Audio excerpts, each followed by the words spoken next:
On the Mayfly bench, redoing my old pedalboard power supply.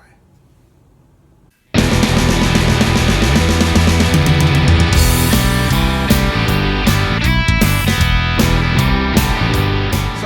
I made this power supply when I was in high school. I even etched the printed circuit board that goes into there, and it was been on my pedalboard ever since, which was a long time ago. In the past 10 years or so, I got into Axe FX and started using that live. So I sold my amps and blah, blah, blah. And this kind of went in a drawer and I forgot about it. Recently, though, I built an amplifier for a client, liked the way it sounded. So I made one for myself and I got into pedals as well. And I figured, geez, I've been powering things with this, but considering it's so old and so made so long ago, how safe is it really? So I took it apart and I thought, you know what? I should redo it. The plan is I'm going to do a new design using things that I've learned since building this and do my own printed circuit board and put it into a box and see if we can make a lot of improvements to it. Let's have a look at the old one. Back when I was starting as a guitar player, you couldn't get something like this. It simply didn't exist. If you wanted to have pedals and not use batteries, you had to plug in a whole bunch of wall warts, which was a pain in the butt, and they often failed or got lost or whatever. So I made this, and it was the only one I knew of in existence. Now, however, you can buy these things all day long. So let's have a look inside here and see what we got.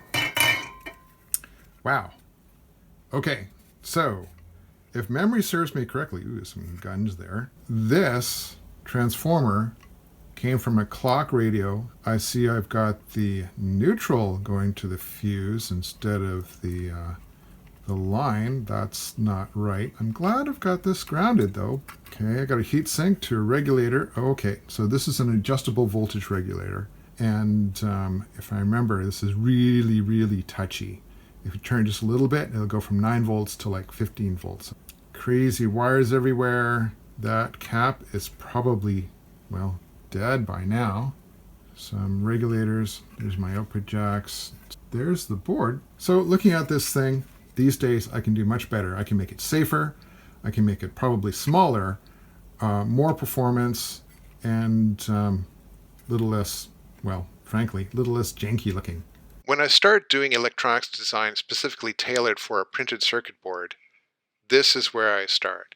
This is a tool called EagleCAD, and this is where I enter schematics that eventually become printed circuit boards. So this is the schematic for our little 9-volt supply. Each one of these red things is a component that will eventually be on the circuit board. Everything from the fuse, the switch, the transformer, some rectifiers, capacitance, the regulator itself, and the output jacks. So I've got my 120 volt line and neutral coming in. The first thing that happens with the line is that it's fused. Then it goes into the switch. Both line and neutral are switched. That's just good practice. There it goes into the transformer, which is a 20 volt with center tap, and then into my rectification. So I've got a couple of really big capacitors here, and then from there it goes into the voltage regulator. A little bit more smoothing capacitance, and this is just a light that shows that the unit is on. This just protects the regulator. I've got 8 power jacks. Now once you've got your schematic the way you like it, the next thing you do is you place your components on your printed circuit board, which is represented right here. Each one of these boxes is the physical representation of that component on the actual printed circuit board. For example, this is the fuse holder, that's the power switch, this is the transformer, our rectification, those big smoothing caps, the regulator itself, that's the LED, a little bit more smoothing, and then the 8 output jacks. Now these big square traces over here, these are ground planes and power planes. I set them up as big areas to allow very, very low impedance where I'm going to be pushing a lot of power. You may notice that there's a notch here. The reason why I do that is when this thing is up and running, there are big current pulses going pushed through these rectifiers into the capacitor, and then from the other side of the capacitor into the ground and to the other side of the winding of the transformer. Big, huge current spikes are happening in this area all the time. You don't want those in your ground that goes to your pedals. So you isolate it, and I isolate it by cutting this notch. Look at it as the analogy of waves on a body of water. If you have an ocean, it's got huge waves on it, but a stream that flows into it, much smaller waves. So this is the idea with doing something like this. You've got your big waves over here in your ocean, but your tributary that feeds into it is this guy over here. So this break in the conductive plane separates these big current spikes from this quiet area over here. Once the printed circuit board is laid out, what I like to do is I like to actually order the components ahead of time and then place them to make sure they fit in the locations that they're designed to. Not only that the pins line up, but that the overall dimension of the actual component lines up as well. So go through and you check them all. Make sure these capacitors, the lead spacing, anything new that I haven't used before, I make sure I check. Now you'll notice that these guys actually do not fit in that spot until you turn them over. And it's like, oh yeah. Once you verify that all the components are good, then I like to order the actual printed circuit board.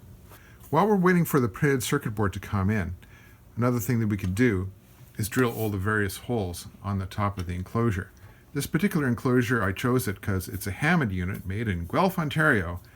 It's aluminum, so it's easy to cut. It's also nicely painted black, but it's got these tabs on either side so you could bolt it straight to the pedal board and it's not going to go anywhere. Now what I like to do is I like to take this full-scale printout, cut it out, put it on top where the various features are going to be popping through, and mark them with a punch. Now beware though that this particular printout is actually the top half of the board, and what's going to be facing through the top of this thing is the bottom half of the board. So I need a mirror image of this. With our mirror image of the board in hand, we can place it on the top of the enclosure, tape it down, and then use some sort of stylus to mark the holes before we drill them. Now please note that in this particular design, the regulator is right there, and I'm using the case as a heat sink, so I'm planning on running this right close to there like that. The printed circuit boards have arrived and they look really nice. So there's the design, there's the board. Time to start stuffing it. So the jacks are temporarily mounted to the enclosure along with the switch, and those are held in place specifically so that we can solder them. Okay, I've got a little testing rig set up. First I have the dim bulb tester, something you always use, plugged directly into the power supply, and I'm measuring the output through my multimeter. So I'm going to flip this on. We'll see what happens. Okay, it's on. Oh, looks like we got 9 volts, and the LED is on. It looks like the unit is functioning. Okay, the power supply is complete. Just a few quick notes about this. The first is that green wire. That is the safety ground. That is attached from the 3rd pin of the power input jack to the chassis. In my neck of the woods, and it may be different where you live, but in my neck of the woods, if you're designing something like this, you absolutely need to have that for safety purposes. No exceptions of any kind. For those who know pedal boards and pedals in general, you'll know that the positive supply of these guys is actually on the outside, but the chassis is grounded. So how do you handle that? Well, what I did in this case is I used insulated collared washers just in the holes, and that separates these guys from the chassis. All right, so let's compare the old and the new. So, new one looks nicer. It's a little smaller. It actually has a volt amp rating of a full amp of current can come out of this. This one, who knows? 8 outputs as opposed to 6. And they're both regulated, but this one's a little tighter tolerance. because this one uses the adjustable regulator, which could be knocked out of true. And they both have grounded chassis, which is a requirement for electrical safety, at least in this part of the woods. If you're going to be building one of these things, make sure you follow your local safety authority code. So, as an exercise, well, it ended up being cheaper than buying new. I had fun, and I got to improve an old design. Let's play some music.